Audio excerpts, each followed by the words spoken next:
Look at that. Nice moves. Nice There we moves. go. Yes. We're throwing some shapes as we always do on the countdown clock from 5 to 0. Welcome, Susan. Thank you so much for joining me today. It's lovely to meet you, Andy, and I'm really thrilled. What a lovely Monday afternoon I'm getting to be in your lovely company. So thanks for asking me to be with you. Yeah, and the sun is shining, and the woodpeckers, my favourite thing, I'm a big bird watcher, are drilling again. And when the woodpeckers start drilling, you know spring for me has sprung. So it's like a bit of a joyous day all round. It Which is a is, good and you know place. what? It's funny, isn't it? When we come out of a dark winter and we begin to see that sort of the sun in the sky or the flowers peeping up from the ground, there's something really magical and sort of, gives us a new boost of energy when that begins to come in around the corner for us.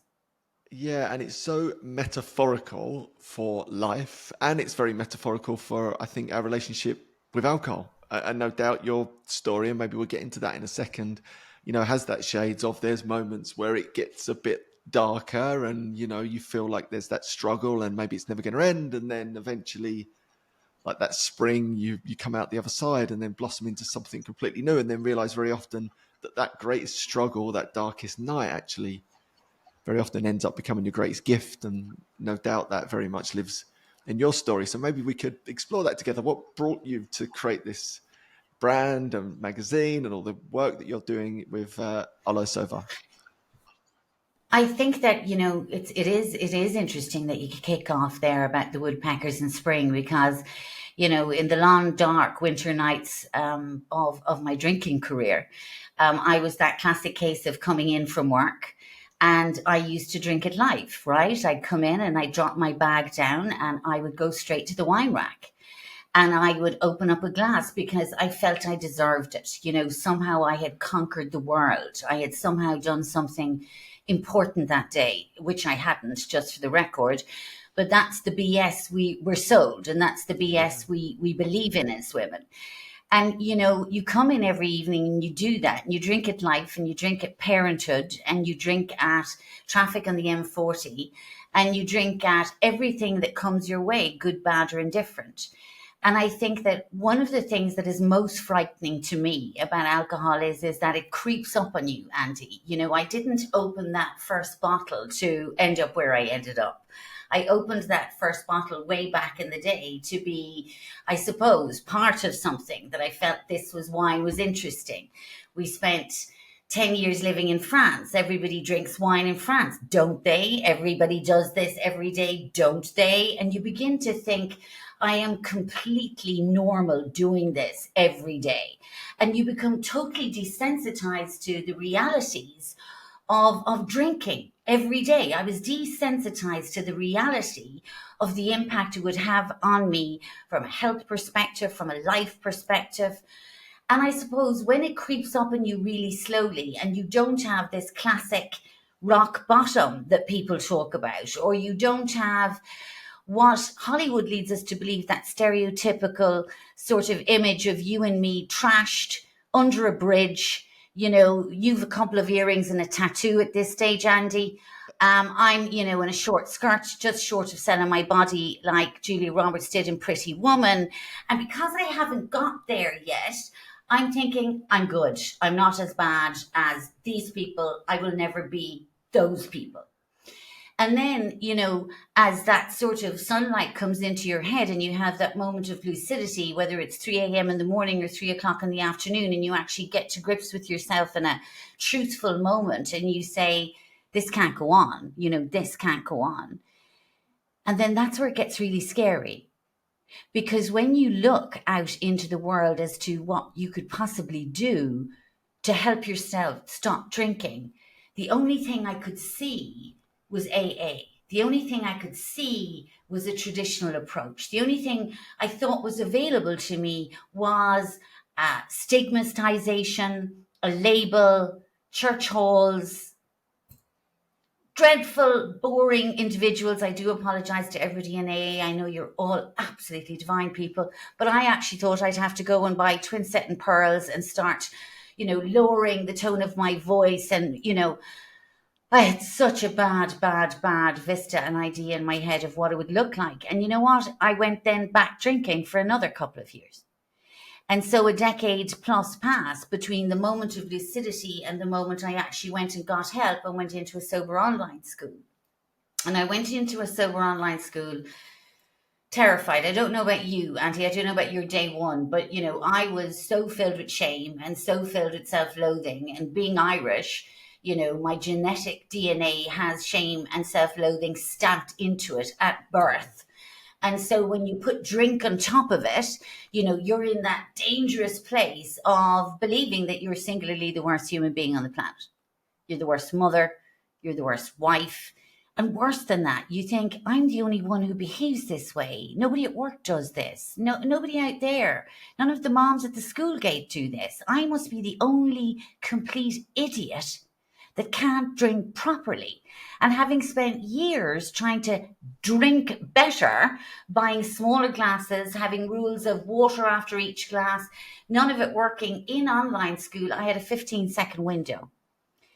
And I could either send in my curated representative, that person we create to hide that duality of spirit and the hypocrisy, or I could go in myself. And in that 15-second window, I knew it was do or die.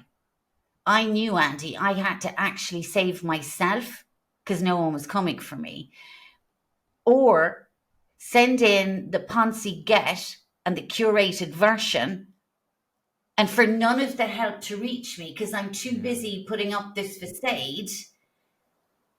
And so having taken the leap to show up myself, all 365 versions of me, my husband would say, all 365 versions of Susan went into online school, did the lessons, got help, and came outside and decided I needed Andy community. I needed something around me. And that's how the journey to Hola Sober began. I showed up as me. I admitted I needed help. And I came out of sober online school after 6 weeks and said, if I stay here out in this desert on my own, I'll be drinking in a month. If I stay here out trying to figure it all out on my own, I will be in serious trouble. And I think that that's one of the most important things in life I learned. I need people. I need people around me to support me. And that's community. And that's what I did. And that's how you and I, 5 years later, have ended up talking, because Hola Sober really began that day. Oh, wow. And I think that is so indicative of many stories and very similar to my own. 12 years ago, really, when I sort of set foot on that adventure, similar thing, that I didn't feel there was anything for me that I identified with. I didn't identify with the 12 step. That wasn't right for me at the time. I was very much more of a middle lane drinker, which I've described a lot.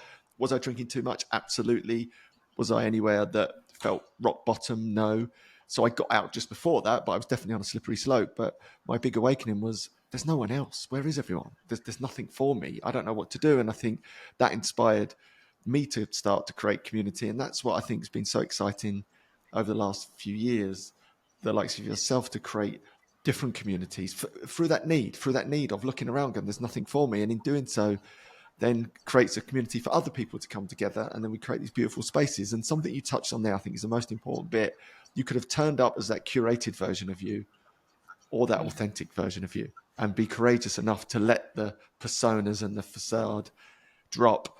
And that's what I think is so wonderful about alcohol-free communities, that most people in there, all the fluff has gone, all the pretense has gone. We've got over the fact that we're not perfect. And that just creates this wonderful space. And I guess that's what you're starting to see within Hola Sober.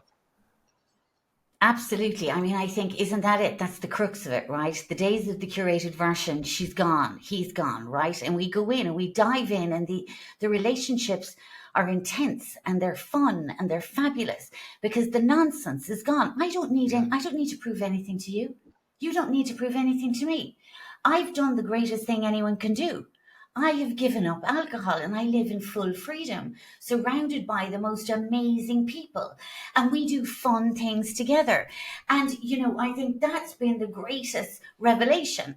I thought everyone who was alcohol free or somebody who called themselves an alcoholic was a boring old fart, that they were possibly into restoration work and visiting museums. Not that there's anything wrong with museums.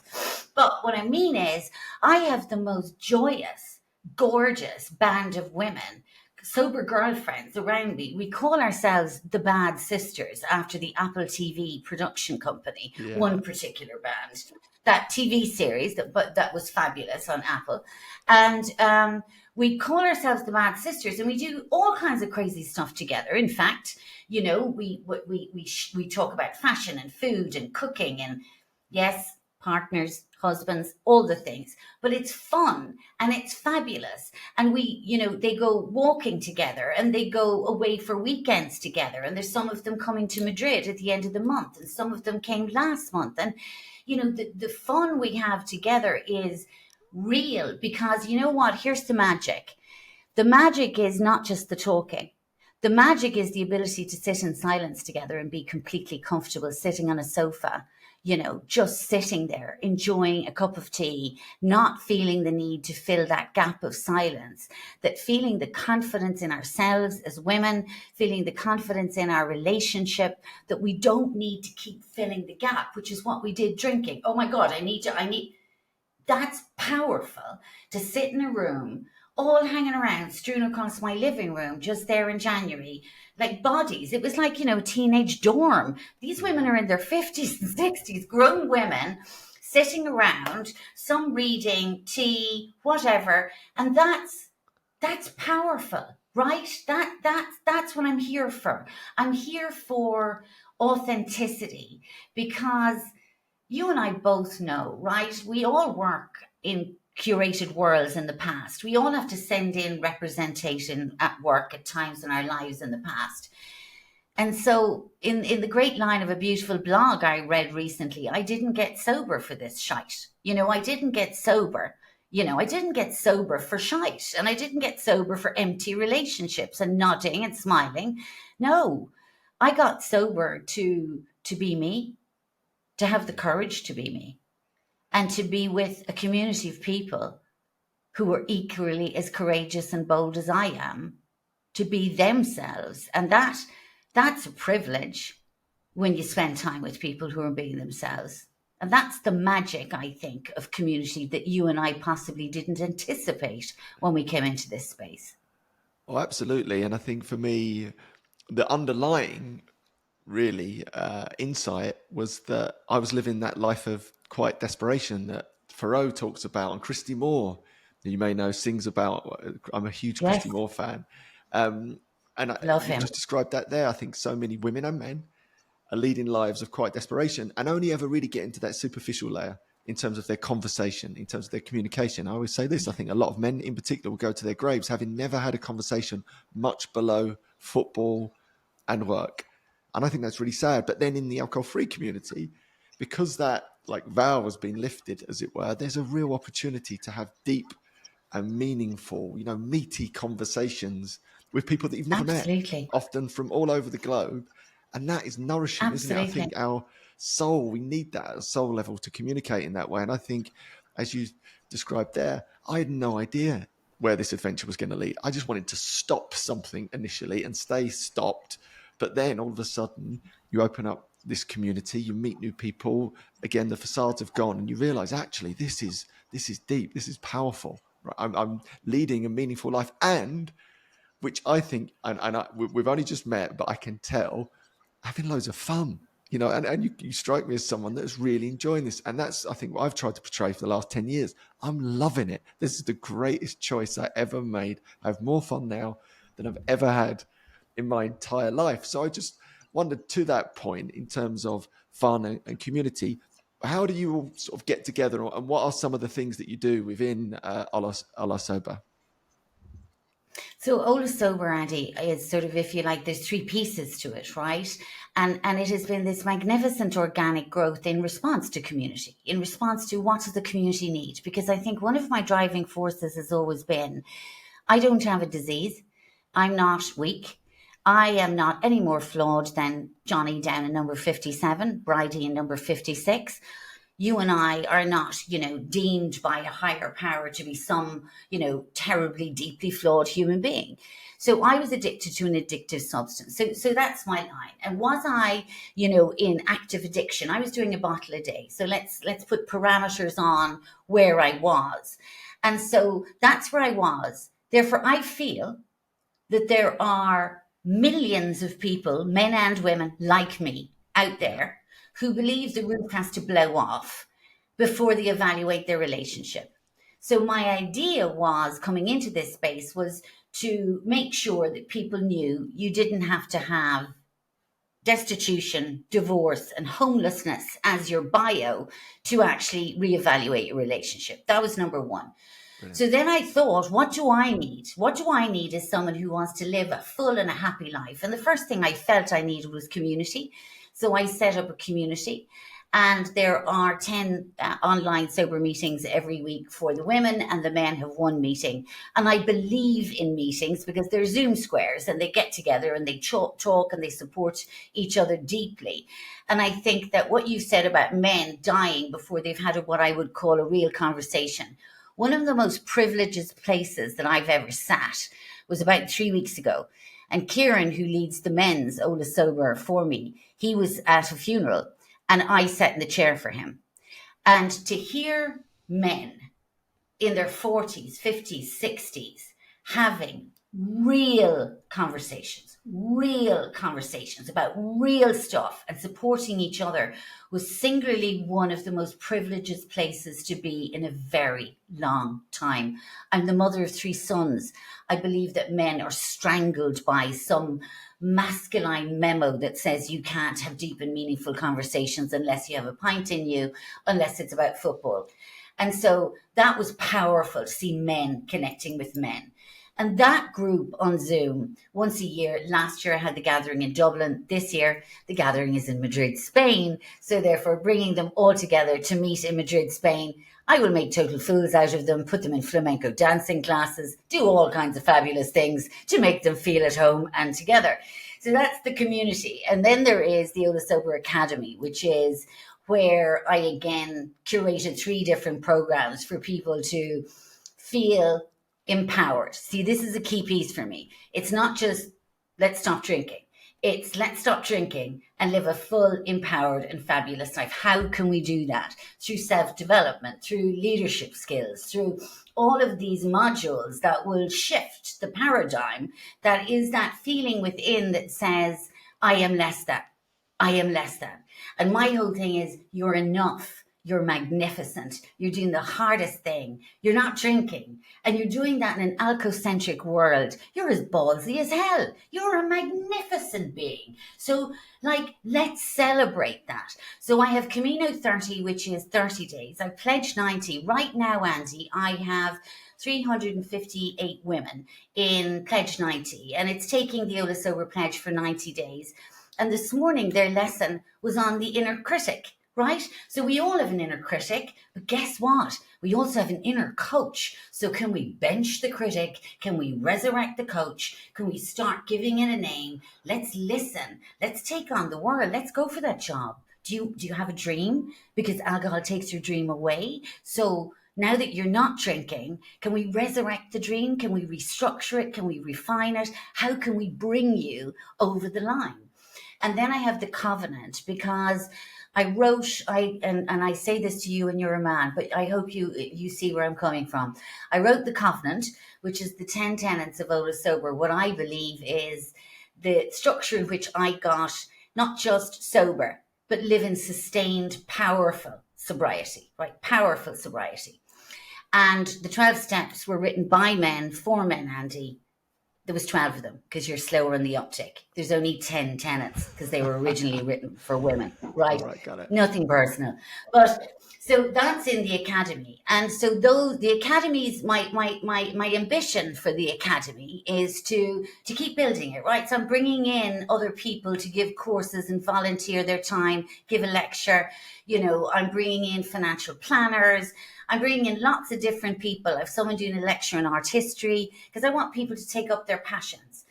And then I have my child, the Hola Sober magazine, which is the media part, which is the most, I suppose, the most joyful thing that I find to do every 2 months. And really what it is I looked at traveling through airports like we've all done for business, right? And Yeah. back in the day, you go through the airport and you can buy a magazine on fly fishing. You can buy a magazine on food.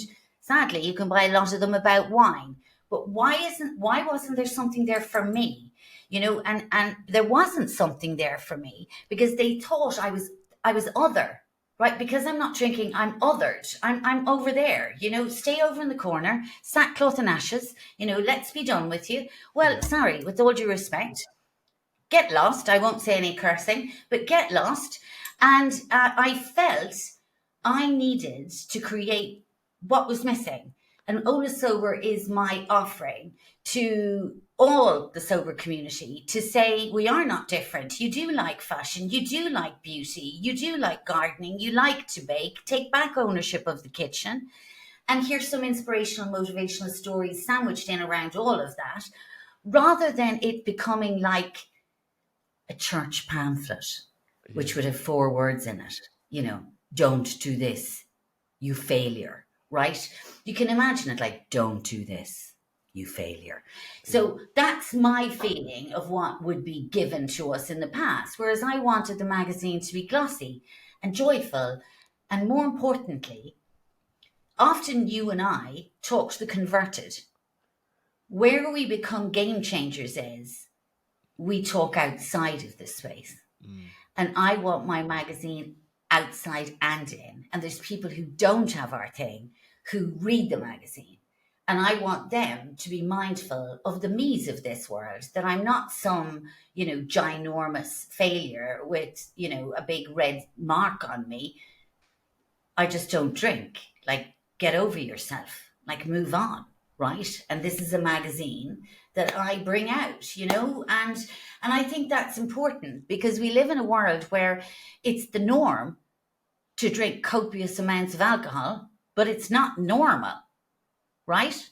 It's Yeah. the norm, but it's not normal. So those three parts give me community, gives me a voice through the magazine, and gives support to women and men across the world. It's a global community everywhere from Perth, Western Australia, through Hong Kong, down in the Dubai, Sand Arab states, all across America, Central and South America, Canada, and Europe. So the readers are everywhere. The community is everywhere.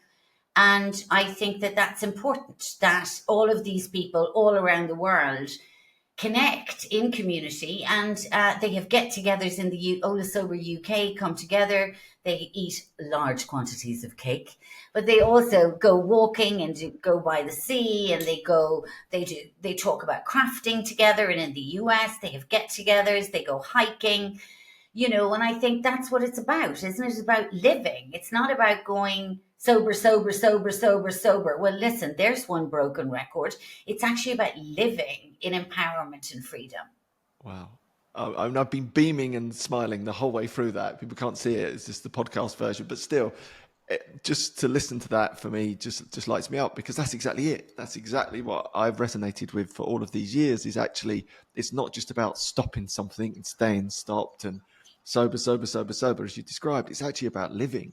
It's about reigniting those Yes, hobbies and interests and self-development and connection and love and, deep, meaningful, events. And, all of those things are covered off by what you've created yes, here at Hola Sober, which is, for me, yeah, is so exciting. And, I know for you, and a question for you now, really, how does that make you feel? Because I know when you started out, you have probably felt quite alone, like I did. And now you've created this wonderful yes, community where I'm sure people come to you and say, it's changing my life, which is giving them meaning and purpose and ability to share. How does that make you yeah. feel? I tell you, the word redemption sometimes comes to me, right? I think that when I was drinking, I looked like I had it all. Okay, so I Mm, had the jobs and I had the titles, and you have all the things, but inside was blind chaos for me, right? Inside, quietly, was blind chaos. And now that I live in complete full freedom and joy, and this thing has grown, it it feels good, because that woman that was lost in a kitchen, that woman that felt she was not worthy, that woman that felt she wasn't enough, that woman that felt she was abject and failure, is now feeling at peace and feels strong and feels I have a place in the world and I have something to offer. And I've taken all the skills that I, learned over 35 odd years in business, and I've brought them into one place. And it makes me feel at peace. And I think that's something that I strived for in when I gave up alcohol. Because when I was drinking, Andy, I was running a mile a minute. It was like bang, kept going, airport, meeting, job, launch, down. It was just incessant because I couldn't stop. Because if I'd stopped, I might have actually had to think. And the last Yeah. thing I wanted to do was actually think. So you just keep going like a hamster on the wheel. And the magic and the power of sobriety is sometimes in the simplest of things, right? It's even noticing that the daffodils are peeping through. That gives me peace. I wouldn't have noticed or cared, Andy, when I was drinking. Daffodils, who gives a toss? That's what the gardeners look after. You know what I'm saying? It was like, Yeah. what? Daffodils?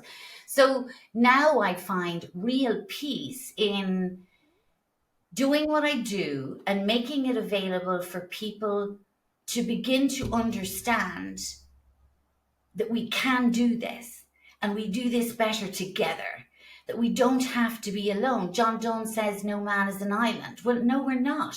We were not born, even from a nature perspective, to be alone. We were born to, to cohabitate.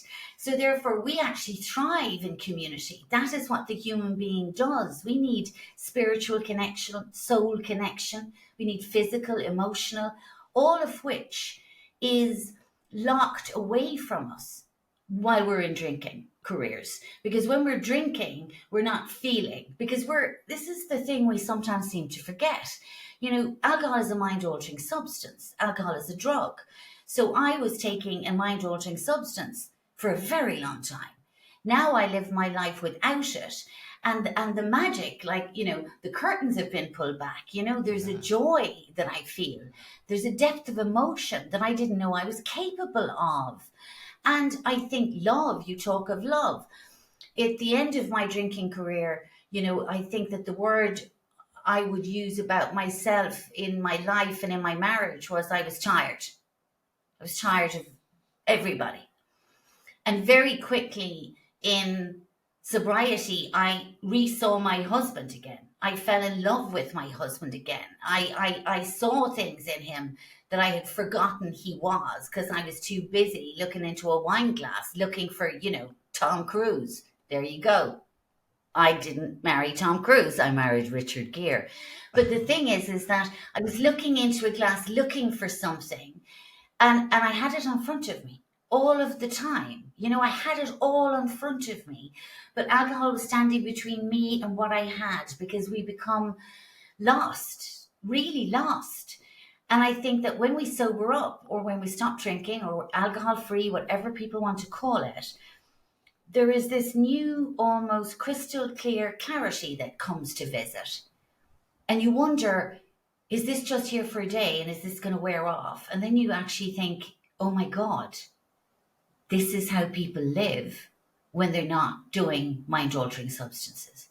And that to me, quite early on, made me see my husband, my life, my children, everything, my friends, in a whole new, dare I say it, sparkly light. To Yeah. me now everything sparkles because I'm so utterly grateful. And so, yeah, I think that I feel peace, Andy. I think that's what I feel, peace.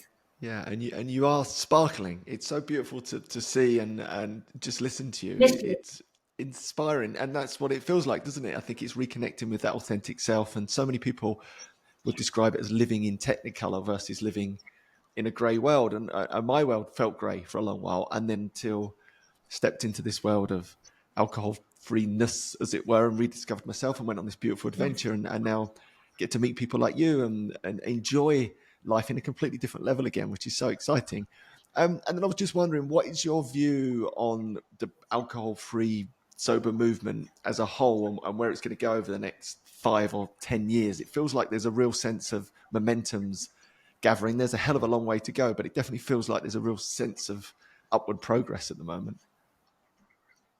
Yeah, I think there is. I think there's momentum. I think that I was reading yesterday, for example, there's a Vogue article that says, has everybody started drinking? That's the first thing. The second thing is that Nielsen say that the alcohol-free space has gone up by 506% in Yeah, terms of alcohol-free drinks in the last 5 years. So those two things. If Vogue is asking this question and talking about alcohol-free drinks, so that's the street standard, isn't it? And then if yeah, Nielsen are saying it, that's an industry drink standard. So here we have two very powerful voices entering into the conversation. The alcohol free movement is going in the right direction. We've a lot more, some work done and a lot more to do, is how I feel about it. I feel that there is a body of people coming together. It is disenfranchised in some ways. They're all very disconnected. I would love to see it coming together under one big, powerful movement of people. I'm all the time trying to bring people together. High impact volunteers come into Hola Sober because I believe that we have power in numbers, and I believe that we've power if we're all in, singing the same song. And I think that there's more and more exciting things happening in the space. Your app was really exciting to see come online. That's really exciting. Drive. So all of these things are making alcohol-free living accessible. And that's what you and I both know we need to make a real societal shift. We need it at multiple levels, don't we? We need it yeah, politically. Yes, we do. We need lobbyists from DC all the way down to Canberra in Australia and every country in between, reaching out to their governments, asking for sit down conversations, changes in legislation, and acknowledgement that alcohol is a toxic poison of which it is not safe for us to drink any amount of units. That would indeed is going to be, should I say, some battle, because the big five are so powerful and the industry is so powerful and it's worth billions and billions of dollars. So there's a battle ahead on a political front because it's more than just changing the law. That's number one. In terms of society at large, there is this fabulous feeling I have when I see pop-up bars and alcohol-free bars coming more the norm in cities across the world: San Francisco, Denver, New York, Australia, Dublin, London. Because guess what? Nobody's doing that because they're a charity and they're an NGO. They're doing it because there's money in it. yeah, And the space itself, there's so many, alcohol-free spirits and beers. It's exciting. I now have a bigger alcohol-free bar than I ever did as an alcohol bar yeah, downstairs, right? My alcohol-free bar is epic. If you come to my house, I'm offering you more drinks than the Savoy, right? wow, And I think that's really positive. I think that the job you and me have really is to change the chip that 12 step is the only way, or that's one chip that needs to change. And the other thing we need to change is that we need to change the stigmatization. My magazine is constantly trying to enter into a conversation about changing the stigmatization, as if we, you and I, your community at Dry, our community at Hola Sober, that we're the ones out of step. When the truth is, we're ahead of the curve. We're yeah, way ahead of the curve. We're so ahead of the curve, we make people uncomfortable. As a human being, I've never been ahead of the curve. I'm not a cool person, but I'm ahead of the curve on this one. yeah. I And I totally think agree. that we need to relentlessly continue being bold. You need to be bold. I need to be bold. We need to be vocal. We need to be courageous. We need to have more entrepreneurs in the space. We need more non-monetized spaces.